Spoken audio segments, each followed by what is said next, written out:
Hello everyone, this is उदय राठौर। और आइए इस वीडियो में हम जानते हैं भारत की उस सबसे खतरनाक जगह के बारे में जो दुनिया की 10 सबसे खतरनाक जगहों में शामिल की जाती है। जी हाँ, आपने सही सुना, हम भारत की एक ऐसी जगह के बारे में बात कर रहे हैं। तो जानते हैं उस जगह का नाम। उस जगह को कहा जाता है सेंटिनल आइलैंड, सेंटिनल द्वीप। देखिए, हर व्यक्ति को कहीं ना कहीं जाना, आना और घूमना पसंद होता है, लेकिन कुछ जगहें ऐसी होती हैं जहां पर जाना जान को जोखिम में डालने के बराबर होता है। तो आइए चलिए इस वीडियो में हम जानते हैं कि क्या है सेंटिनल आइलैंड, कहाँ है सेंटिनल आइलैंड, क्यों कोई इस सेंट आइलैंड पर जाना नहीं चाहता है, क्या है इस आइलैंड का रहस्य, क्या राज है इस आइलैंड का। चलिए इस वीडियो में विस्तार से इस बात को जानते हैं। इस वीडियो के एंड में आप जानेंगे कि इस जगह को इतना खतरनाक किसने बनाया है और इसको इतना खतरनाक बनाने के पीछे का कारण क्या है। ये बात आपको वीडियो के एंड में पता चलेगी। तो चलिए शुरू करते हैं। सेंटिनल आइलैंड भारत के अंडमान आइलैंड का एक हिस्सा है। यह अंडमान आइलैंड की राजधानी पोर्ट ब्लेयर से 50 किलोमीटर की दूर पश्चिम में बंगाल की खाड़ी में स्थित है। यह बेहद खूबसूरत और शांत आइलैंड है। यहाँ पर प्राकृतिक नज़ारा बहुत खूबसूरत है, लेकिन यहाँ पर जाना पूरी तरह से प्रतिबंधित है। आखिर क्यों इस खूबसूरत नज़ारे को बाहरी दुनिया के लोगों से दूर रखा जाता है? क्यों यहाँ पर कोई नहीं जाना चाहता है? आखिर क्यों यह दुनिया की 10 सबसे खतरनाक जगहों में शामिल है? चलिए जानते हैं। यहाँ मानव जाति के कुछ ऐसे लोग रहते हैं जिन्होंने इस आइलैंड को अपने कब्जे में ले लिया है। यहाँ रहने वाले लोग आदि मानव हैं जो किसी बाहर की दुनिया से आने वाले व्यक्ति को ना तो पसंद करते हैं और ना ही उसकी उपस्थिति को यहाँ महसूस करना चाहते हैं। यहाँ एक ऐसी जनजाति रहती है जिसका बाहर की दुनिया से कोई लेना देना नहीं है। इस जनजाति को हम सेंटिलीज के नाम से जानते हैं। ना तो वे कहीं बाहर जाते हैं और ना कोई उनके यहाँ आ सकता है। ये इतने खतरनाक होते हैं कि यदि इन्होंने किसी बाहरी आदमी को देखा तो वे उसे मार गिराते हैं। यह समुदाय बहुत हिंसक होता है। ये लोग लगभग 50,000 सालों से यहाँ एकाधिकार जमाए हुए हैं और अपनी संस्कृति को बाहरी दुनिया से बचाए रखे हैं। इस समुदाय के बारे में जानकारी हासिल करने के लिए कुछ विदेशी लोग इस द्वीप पर पहुँचे थे, मगर सेंटिनल जनजाति के लोगों ने उनको मार डाला। जो कोई भी बाहरी व्यक्ति वहां गया तब वहां पर हिंसा हुई। यह जनजाति तीर चलाने में माहिर है।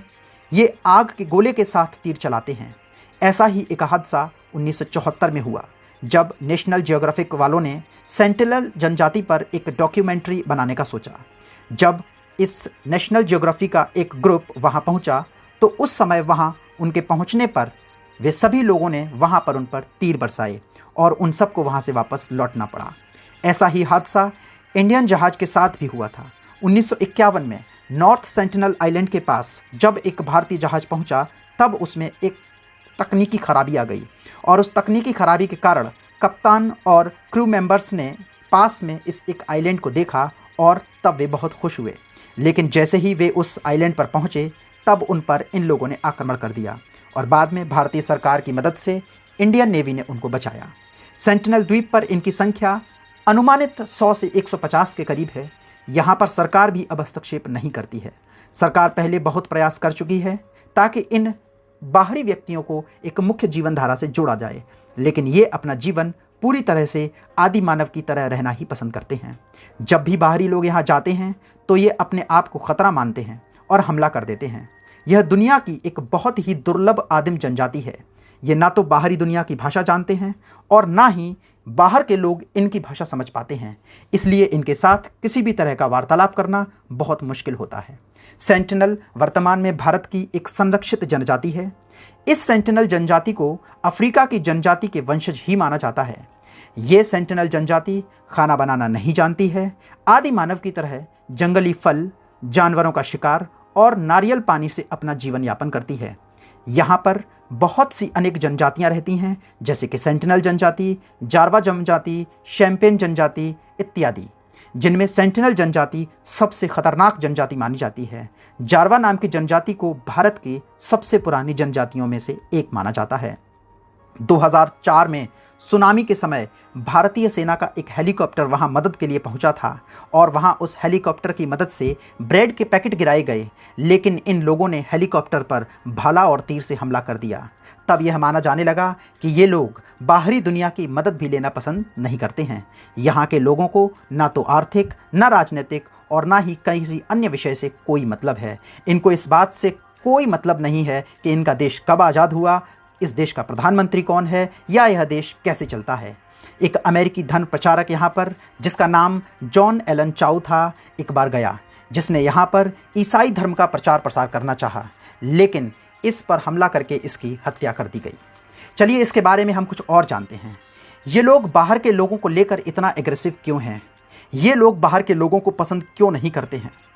तो चलिए इस वीडियो के एंड में हम इस बात को समझते हैं। जब भारत में ब्रिटिश लोग आए तो उन लोगों ने, ब्रिटिशर्स ने अंडमान निकोबार की जनजाति को मार गिराया और यहाँ पर जो बची हुई जनजाति थी उनको मार भगाया, क्योंकि ब्रिटिशर्स यहाँ पर अपनी कॉलोनीज़ बनाना चाहते थे, यहाँ पर बिल्डिंग्स बनाना चाहते थे, कंस्ट्रक्शन करना चाहते थे। इससे पहले यहाँ की जनजातियाँ बाहर के लोगों से दूर रहती थीं, लेकिन जब ब्रिटिशर्स यहाँ पहुँचे तो इन जनजातियों को अपने लिए ख़तरा पैदा हो गया, क्योंकि ये जनजातियाँ बाहरी लोगों से अनटच्ड रही थीं, इसलिए इनके अंदर इम्यूनिटी पावर भी इतनी ज़्यादा नहीं थी। लेकिन जब नए लोग वहाँ पहुँचे तो वे बहुत सारे वायरस और बीमारियाँ लेकर पहुँचे और इन जनजातियों के अनटच्ड होने के कारण इनकी इम्यूनिटी कमज़ोर थी, जिसकी वजह से ये बीमार पड़ गए और मरने लगे। इस तरह से जब यह बात सेंटिनल द्वीप के सेंटिलीज़ को पता चली कि बाहरी लोगों ने आकर इनकी आसपास की जनजातियों को वहाँ से हटा दिया है और उनको मार गिराया है या उनके अंदर किसी प्रकार की बीमारी का प्रसार कर दिया है, तब इस सेंटिलीज़ जनजाति को भी अपने लिए ख़तरा दिखाई देने लगा। और इस खतरे को भांपकर इन लोगों ने यह निर्णय लिया कि यदि कोई भी बाहरी व्यक्ति यहाँ आएगा तो वे उसको यहाँ रुकने नहीं देंगे, और इसलिए जब कोई भी व्यक्ति यहाँ आता है तो ये लोग उस पर हमला कर देते हैं। यह राजधानी पोर्ट ब्लेयर से 50 किलोमीटर की दूरी पर स्थित है। यह दूरी इतनी भी नहीं है कि यहाँ पहुँचना मुश्किल हो, यहाँ पहुँचना बहुत आसान है, लेकिन फिर भी भारत सरकार अब इस जनजाति को अपने तरीके से रहने देना चाहती है, क्योंकि इससे पहले भी भारत सरकार कई बार प्रयास कर चुकी है, लेकिन जितने बार भी प्रयास किए गए हैं वे असफल ही रहे हैं। तो इससे बेहतर यह है कि यहाँ पर इन लोगों को इनके हिसाब से रहने दिया जाए। इन लोगों के पास ना तो कोई ट्रांसपोर्टेशन है, ना ही किसी प्रकार के मकान हैं, ना ही किसी प्रकार की अन्य गतिविधियां हैं जो कि आज आधुनिक समाज में पाई जाती हैं। इसलिए ये लोग बाहरी दुनिया से पूरी तरह से कटे हुए हैं। ना तो ये बाहरी दुनिया से मिलना चाहते हैं और ना ही बाहरी दुनिया को अपने पास आने देना चाहते हैं। तो इस प्रकार हमने जाना कि सेंटिलीज़ द्वीप दुनिया की 10 सबसे ख़तरनाक जगहों में से शामिल है। यहाँ आज तक जो भी गया है वह यहाँ से वापस नहीं लौटा।